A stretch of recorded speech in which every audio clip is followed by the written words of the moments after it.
সমস্যা নাই, কিন্তু আমার আপনার অনেক প্রতিবেশী হয়তো এই সময়টা তাদের জন্য কষ্টকর হয়ে দাঁড়াবে, ঠিক কিনা বলেন? অন্যান্য দেশে যখন তাদের ধর্মের ধর্মীয় উৎসবের সময় নিকটবর্তী হয়, তারা মানুষের সুবিধার জন্য, সহজতার জন্য পণ্যের ব্যাপারে ব্যাপক আকারে ছাড় দেয়। আর আমাদের দেশে যখন কোনো ধর্মীয় উৎসবের আগমন ঘটে, যে যত পারে গলা পাড়ায় ধরার প্রস্তুতি নেয়, ঠিক কিনা বলেন? এই কাজগুলো ভালো না, এই কাজগুলো খুবই মন্দ কাজ। অনেকে হয়তো রোজার মাসে 5-7 প্রকারের ইফতার সামগ্রী সামনে নিয়ে বসে থাকবে। আপেল আছে, কমলা আছে, মালটা আছে, বেগুনি আছে, আলুর চপ আছে, পেঁয়াজু আছে, সোনা বুট আছে, সব আছে। এরপরেও মনে হয় কি জানি নাই, তাকায় টাকায় খুঁজা বলে, হায় রে তরমুজটা হইলে খুব ভালো হইতো। আছে না 8 প্রকার 10 প্রকার সামনে, এরপরেও চোখ খুঁজে। মানুষের চোখ কোনোদিন ভরে না। বনি আদমের পেট ভরবে কবরের মাটি, আর চোখ রে কি ভরানো যায় এত সহজে? টাকায় টাকায় খুঁজে বলে, আরে তরমুজটা নাই রে। কেমন জানি আফসোসের ঠেলায় জানি শেষ, রোজাই অর্ধেক শেষ হয়ে গেছে, তরমুজ নাই। অথচ দেখেন এই লোক 7-8 প্রকারের ইফতার সামগ্রী সামনে নিয়ে বসে আছে, এরপরেও তার মধ্যে শুকর নাই, তরমুজের অভাব বোধ করতেছে। অথচ দেখা যাবে তার পাশে তার একজন গরিব প্রতিবেশী ওই সাহরির সময় যেই ভাত রান্না করেছিল, ওই ঠান্ডা ভাত শুটকি ভর্তা দিয়া, মরিচ ভর্তা দিয়া, পেঁয়াজ দিয়া খাওয়ার জন্য অপেক্ষা করতেছে, বসে আছে। আজান হবে, সে ওই খাবার দিয়ে ইফতার করবে। সেই জন্য বিষয়গুলো খেয়াল রাখার দরকার। সমাজের অনেক মানুষ আছে রোজা রাখে, রিক্সা চালায় রোজা রাখে, দিন মজুর করে রোজা রাখে, কৃষি কাজ করে রোজা রাখে, পরিশ্রমের কাজ করে রোজা রাখে। এই লোকটা এত পরিশ্রম করে রোজা রাখে, এরপরে রাতে আবার তারাবি, কষ্ট হয়। এই যে দেখেন, আমার আপনার তো সুযোগ আছে। নবীজি রোজাদারকে ইফতার করানোর কত বড় ফজিলতের কথা বলছে। নবীজি জানায় দেন, কেউ যদি কোনো রোজাদারকে ইফতার করায়, হতে পারে একটা খেজুর, 1 গ্লাস পানি দিয়া। কেউ যদি রোজাদারকে ইফতার করায়, ইফতার করানোর কারণে ওই ব্যক্তি ওই রোজাদারের সমপরিমাণ সওয়াবের মালিক হয়ে যায়। 1 গ্লাস পানি আর খেজুর দিয়ে করাইলেই যদি ওই রোজাদারের সমপরিমাণ সওয়াব লাভ করা যায়, আমি আপনি যদি একটু অগ্রসর হইতে পারি যে আমার পাশে একজন লোক আছে, সে এমনি সময় পরিশ্রম করে, রিক্সা চালায়, দিন মজুর করে, কষ্টের কাজ করে পরিবার চালায়। ওই লোকটা রোজার মাসে রোজা রাখতে হলে খাবার সামগ্রী জোগাড় করার জন্য তার কাজ করতে হবে। রোজা রেখে কাজ করা কঠিন না সহজ? কঠিন। আপনি যদি একটু আগায় তারে বলেন, ভাই তোমরা পরিবারের 2 জন মানুষ, 3 জন মানুষ, এই গোটা রোজার মাস তুমি আমার মেহমান, ইফতার এবং সাহরি তুমি আমার সাথে করবা। দেখেন ওই লোকটা একটু ইফতার সাহরি জানি ঠিক মতো করতে পারে, রোজা জানি রাখতে পারে, এজন্যই তো সে উপার্জন করবে কষ্ট করে, ঠিক কিনা বলেন? আমি আপনি যদি একটা পরিবারের এই দায়িত্বটা একটা মাসের জন্য নিয়ে নেই, কতটুকুই বা বেশি ব্যয় হবে?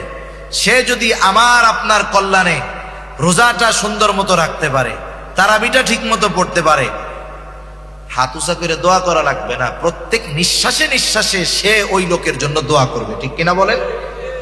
1 গ্লাস পানি আর একটা খেজুর দিয়ে ইফতার করাইলে যদি এত ফজিলত হয়, আর আমার আপনার একটু সাহায্যের জন্য যদি একজন রোজাদার যথাযথ সুন্দরভাবে রোজা রাখতে পারে, সাহারি তারাবির নামাজগুলো আদায় করতে পারে, নফল ইবাদত যদি স্বাচ্ছন্দ্যের সাথে নিশ্চিন্তে করতে পারে, এতটুকু করার কারণে আল্লাহ তাআলা আমাকে কি ফজিলত থেকে বঞ্চিত করবে? এটা হতেই পারে না। সেজন্য আমরা একটু উদার মনা হব এই রোজার মাসে। প্রয়োজনে আমার 8 প্রকার কুমাইয়া 6 প্রকার বা 4 প্রকার কইরা প্রতিবেশীর জন্য একটু দিব। না হলে কি হবে, আমার প্রতিবেশী অভুক্ত থাকবে আর আমি 8 প্রকার খাইয়া রোজাদার। নবীজি বলে তুমি মুমিনই হইতে পারো নাই, ঠিক কিনা বলেন? সেজন্য খানা খাওয়ানো বড় ফজিলতের কাজ, মিসকিনদের খানা খাওয়ানো আরো বেশি ফজিলতের কাজ। ওই জাহান্নামীরা জাহান্নামে যাওয়ার কারণ কি? কারণ হলো তারা বলবে, দ্বিতীয় কারণ যে আমরা মিসকিনদের খানা দিতাম না, আমরা মিসকিনদের খানা খাওয়াবো। জাহান্নামীরা তাদের জাহান্নামে যাওয়ার তৃতীয় কারণ বলবে, ওয়াকুন্না নাখুদু মাআল খাইদিন। জাহান্নামীরা তাদের জাহান্নামে যাওয়ার তৃতীয় কারণ বলবে, যারা অনর্থক মজলিসে লিপ্ত থাকতো, মগ্ন থাকতো, আমরা তাদের সাথে গিয়ে মিলতাম। আমাদের দেশের বাজারগুলো, চায়ের দোকানগুলো অনর্থক মজলিসের এক একটা ফ্যাক্টরি। কত মানুষ আছে কোনো কাজ কাম নাই, চার দোকানে বসে থাকে, ওইটাই তার মজা, আছে না নাই? কিন্তু মনে রাখতে হবে, হাকিমুল উম্মাত আশরাফ আলী থানভী রাহমাতুল্লাহি আলাইহি বলেন, দুই ধরনের মজলিস ছাড়া বাকি যত মজলিস, ওই মজলিসগুলো গুনাহের মজলিসই হয়। এক ধরনের মজলিস হলো যেই মজলিসের মধ্যে দুনিয়ার কল্যাণ আছে, বৈধ কল্যাণ। দুই, যেই মজলিসের মধ্যে আখিরাতের কল্যাণ আছে।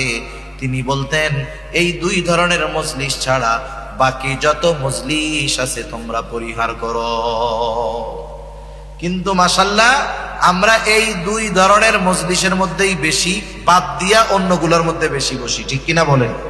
টেলিভিশনের দোকান, চায়ের দোকানে বসে বসে টিভি দেখতেছে আর সময় কাটতেছে, অথচ অনেকের পাশে মসজিদ, আজান হয় নামাজে যায় না। অথচ মুরব্বী মানুষ, দাড়ি পেকে গেছে, চুল পেকে গেছে, আছে না নাই কোন? কত আফসোস, হায়াত ফুরিয়ে যাইতেছে। অনেক মানুষ গ্রাম অঞ্চলে আছে, জিজ্ঞাসা করা হয় জোহরের পরে চায়ের দোকানে যায় আর রাত 9টা-10টার সময় বাড়িতে ফিরে। যদি প্রশ্ন করা হয় এত সময় কি করেন চায়ের দোকানে, বলে সময় কাটাই। কি কাটাই? সময় কাটাই। ওনার এত সময়, ওনারা যদি খালি বলা হয় যে আপনারে তো আল্লাহ অনেক সময় দিছে, এক কাজ করেন, আপনি 3 চিল্লায় আল্লাহর রাস্তায় চলে যান, কাজ সারা। এই কথা বলার সাথে সাথে দেখবেন এই দুনিয়ার নিচে ওনার চাইতে ব্যস্ত আল্লাহর বান্দা আর একজনও নাই। উনি তখন বলবে আমার কত ব্যস্ততা, আমার মতো ব্যস্ততা যদি একজন মন্ত্রীরও হইতো, নাওয়া খাওয়ার টাইম থাকতো না, এত ব্যস্ততা ওনার। অথচ দিনের পর দিন, রাতের পর রাত অনর্থক মজলিসের মধ্যে সময় কাটাইতেছে, আছে না নাই? এই সময়গুলোর মূল্য বুঝে আসবে তখন, যখন বুঝে আসবে কিন্তু করার কিছু থাকবে না। যখন বুঝে আসবে করার কিছু থাকবে না। আমরা এই যে মোবাইলের মধ্যে সময় কাটাইতেছি, আমাদের যুবক ভাইরা কতজন আছে কারণে অকারণে, কতজন সে তার অফিসিয়াল কাজ করে ভিন্ন বিষয়, কিন্তু আমাদের তরুণ প্রজন্ম, যুবক যারা, এরা বিনা কারণে ঘন্টার পর ঘন্টা মোবাইলের মধ্যে সময় কাটাইতেছে। এগুলো তো অনর্থক ডিজিটাল মজলিস। এই মজলিসের মধ্যে কত গুনাহ হইতেছে, এগুলো কিন্তু রেকর্ড হচ্ছে, জাহান্নামে যাওয়ার কারণ এগুলো হতে পারে, ঠিক কিনা বলেন? সেজন্য অনর্থক মজলিসে অনর্থক কথাবার্তা বেশি হয়। অনর্থক মজলিসগুলোর মধ্যে গীবত বেশি হয়, গীবত। অনেক মানুষ গীবত করে বলে বোঝে না, গীবত করে। আবার যদি কেউ বলে ভাই গীবত করেন না, এই মিয়া মিথ্যা কথা কইতেছে, সত্যই তো কই, ওর মধ্যে ওই দোষ আছে, এই জন্যই তো কইতেছে। উনি বুঝে না যে একজন মানুষের মধ্যে যদি কোনো দোষ ত্রুটি থাকে, তার অনুপস্থিতিতে ওই দোষ ত্রুটি বর্ণনা, চর্চা করা, এটা হলো গীবত। যদি সংশোধনের নিমিত্তে কাউরে বলে সেটা ভিন্ন কথা। আবার কোনো বিষয় যদি জাতীয়ভাবে ছড়ায়া যায়, সবাইকে সতর্ক করার দরকার, তাহলে তো এটা বলতেই হবে। সেজন্য অনেক সময় অনেকে গীবতের বিষয় বুঝে না। একজন দ্বীনের ব্যাপারে উল্টাপাল্টা বলতেছে, আর একজন আলেম মানুষকে সতর্ক করে দিচ্ছে, আর এক দলকে দেখ হুজুরে ওই হুজুরের গীবত করতেছে, ওই হুজুর যে তোমার ইমানের বাক্স নিয়ে টান দিচ্ছে, এই কথা যখন আর এক হুজুর বলতেছে, তখন বলে দেখ ওই হুজুর গীবত করতেছে, ওই হুজুরে। এক হুজুর আর এক হুজুরের পিছনে লাইগাই তো শেষ। সেজন্য কোনটা গীবত কোনটা গীবত নয়, এটাও আমাদের বোঝার দরকার, আছে না নাই? তা যাই হোক, গীবত করব না। আল্লাহ তাআলা কোরআনুল কারীমের মধ্যে বলেন, ওয়ালা ইয়াগতাব বা'দুকুম বা'দা আইয়ুহিব্বু আহাদুকুম আন ইয়াকুলা লাহমা আখিহি মাইতান ফাকারিহতুমু। আল্লাহ তাআলা বলেন, তোমরা পরস্পর পরস্পরের গীবত কইরো না। তোমরা কি এটা পছন্দ করো নাকি যে মৃত ভাইয়ের গোশত খাওয়া? আল্লাহ তাআলা বলেন ফাকারিহতুমু, তোমরা তো সেটা অপছন্দ করো, অথচ গীবত করার মাধ্যমে মৃত ভাইয়ের গোশত খাওয়া হয়। আমরা গীবত থেকে বাঁচবো, অনর্থক মজলিসগুলো থেকে বাঁচবো। এই মজলিসগুলো আমাদের জীবনের সবচাইতে মূল্যবান বিষয়, সময়কে খেয়ে দিচ্ছে। আর একটা বিষয় হলো, আমরা মানুষরা দুনিয়ায় এটা নিজেরাও বুঝি না যে দুনিয়ায় সবচাইতে গুরুত্বপূর্ণ কাজ কোনগুলো। আমরা মনে করি যে দুনিয়ার যেই কাজ, চায়ের দোকানে যাওয়া, বাজারে যাওয়া, মোবাইল টিপা, এগুলো মনে হয় আমাদের জীবনের গুরুত্বপূর্ণ কাজ। আসলে এগুলো আমাদের দুনিয়ার গুরুত্বপূর্ণ কাজ নয়।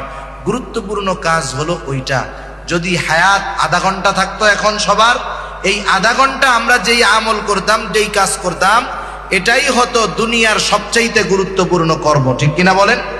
অথচ দেখেন এই গুরুত্বপূর্ণ কর্মগুলোকে বাদ দিয়ে অহেতুক বিষয়গুলোকে গুরুত্ব দিয়ে আমরা আমাদের জীবনের মূল্যবান সময় হায়াতকে ফুরায় ফেলতেছি। হায়াত এটা তো আগুন জ্বালায়া দেওয়া মোমবাতির মতো। একটা মোমবাতিতে যখন আগুন জ্বালায়া দেওয়া হয়, বলেন তো ওই মোমবাতি আস্তে আস্তে বড় হয় না শেষ হয়? এক সময় আগুনে পুড়তে পুড়তে মোমবাতি শেষ। আমার আপনার হায়াত নামক মোমবাতিটা যেই দিন আমার আপনাকে আল্লাহ তাআলা মায়ের গর্ভের ভিতরে ফিরিস্তারে দিয়া আমার আপনার দেহর মধ্যে রূহ ফুঁকে দিয়েছেন, ওই দিন থেকে হায়াত নামক মোমবাতি জ্বালায় দেওয়া হয়েছে। সময় যায়, প্রতিটা ক্ষণ যায়, হায়াত ফুরায়, আর আমরা মৃত্যুর দিকে ধাবিত হই। এইটুকু অনুভূতি চিন্তা যদি আমাদের মধ্যে থাকতো, আমরা আমাদের সময়গুলোকে অহেতুক ব্যয় করতাম না, বরং প্রত্যেকটা সময় আমরা আমলের সাথে মিলানোর চেষ্টা করতাম। তাহলে জাহান্নামীরা জাহান্নামে যাওয়ার তৃতীয় কারণ, তারা অনর্থক মজলিসে যারা মগ্ন হইতো তাদের সাথে গিয়া মিলতো। 4 নাম্বার, কুন্না নুকাযযিবু বিয়াউমিদ্দিন, আমরা কিয়ামতের দিবসকে অস্বীকার করতাম। একদল তো কিয়ামতকে সরাসরি অস্বীকার করে, তাদের ঠিকানা হলো অনন্তকাল জাহান্নাম। আর একদল কিয়ামতকে অস্বীকার করে না, তবে কিয়ামতের ব্যাপারে গাফেল, কিয়ামতের ব্যাপারে উদাসীন, পরকালের ব্যাপারে উদাসীন। যারা পরকালের ব্যাপারে উদাসীন তারাও দুনিয়াতে গুনার কাজে লিপ্ত হয়, আর যারা কিয়ামতের ব্যাপারে দৃঢ় বিশ্বাসী হয়, দুনিয়ায় তাদের কর্মগুলো সুন্দর হয়ে যায়। কারণ কিয়ামতে আমাদের সকলের কর্মের জবাবদিহিতা করতে হবে। যেই সমাজে বা যেই পরিবারেই জবাবদিহিতা নেই, এই পরিবার দেখবেন বিশৃঙ্খলায় ভরপুর একটা পরিবার, ওখানে কোনো শৃঙ্খলা নাই। যেই সমাজের মধ্যে জবাবদিহিতা নাই, সেই সমাজের মধ্যে শৃঙ্খলা নাই, শান্তি নাই। যেই রাষ্ট্রের মধ্যে জবাবদিহিতা নাই, সেই রাষ্ট্রের মধ্যে শান্তি নাই, শৃঙ্খলা নাই, ঠিক কিনা বলে? একটা কাজ আমি করলাম, যা মন চায় আমার করছি। স্বাধীনতার দোহাই দেয় যারা, বলে না যে মানুষের বাক স্বাধীনতা, কর্মের স্বাধীনতা, এগুলো যারা বলে, এগুলোর মাধ্যমে রাষ্ট্র ব্যবস্থা, সমাজ ব্যবস্থা, পরিবার ব্যবস্থা সব কিছু ধ্বংস হয়ে যায়। একজনের মন চাইলে রাস্তা দিয়ে উলঙ্গ হয়ে হাঁটবে, একজনের মন চাইলে একজনের মারবে, মন যা চায় তাই করা যাবে। এটা কি স্বাধীনতা? কেন করতে পারে? কারণ জবাবদিহিতা নেই। একটা সমাজে অপরাধ বাড়ে কখন? এটা আমার কথা না, সম্ভবত অ্যারিস্টটলের কথা। যেই সমাজের মধ্যে অপরাধের সঠিক বিচার হয় না, সেই সমাজে দিন যায়, অপরাধ বাড়ে। কোনো আইন অপরাধকে কমাতে পারে? সেজন্য মানুষের কিয়ামতের জবাবদিহিতা মানুষকে আসল মানুষে পরিণত করে। এজন্য পরকালের প্রতি আমরা দৃঢ় বিশ্বাস রাখবো, ঠিক আছে তো ইনশাআল্লাহ? প্রত্যেকটা কর্মের আগে হিসাব করব যে আমার এই কর্মের ব্যাপারে জবাবদিহিতা করতে হবে কার কাছে? আরো জোরে বলেন, কার কাছে? এই চিন্তা তথা পরকালের চিন্তা আমার জীবনকে সুগোছালো এবং সুন্দর করবে। শেষ করে দিই। আচ্ছা, ওরা বলবে এভাবেই চলছে দুনিয়া, হায়াত এক সময় শেষ। হাত্তা আতানাল ইয়াকিন, দৃঢ় সত্যের আগমন ঘটলো, মৃত্যুর আগমন ঘটলো, মারা গেলাম, তওবা করতে পারলাম না, ঠিকানা হলো জাহান্নাম।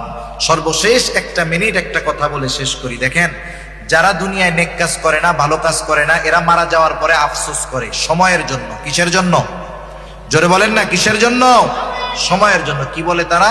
তারা আল্লাহর কাছে বলে, ফায়াকুলা রব্বি লাউলা আখরতানি ইলা আজালিন করিব ফাসাদদাকা ওয়া আকুম মিনাস সালিহিন। ও আমার রব, একটু সুযোগ যদি আমাদের দিতেন, আবার একটু যদি দুনিয়ায় যাওয়ার সুযোগ দিতেন, আমরা দান সদকা করতাম, নেক কর্মশীল, সৎ কর্মশীলদের অন্তর্ভুক্ত হয়ে যাইতাম।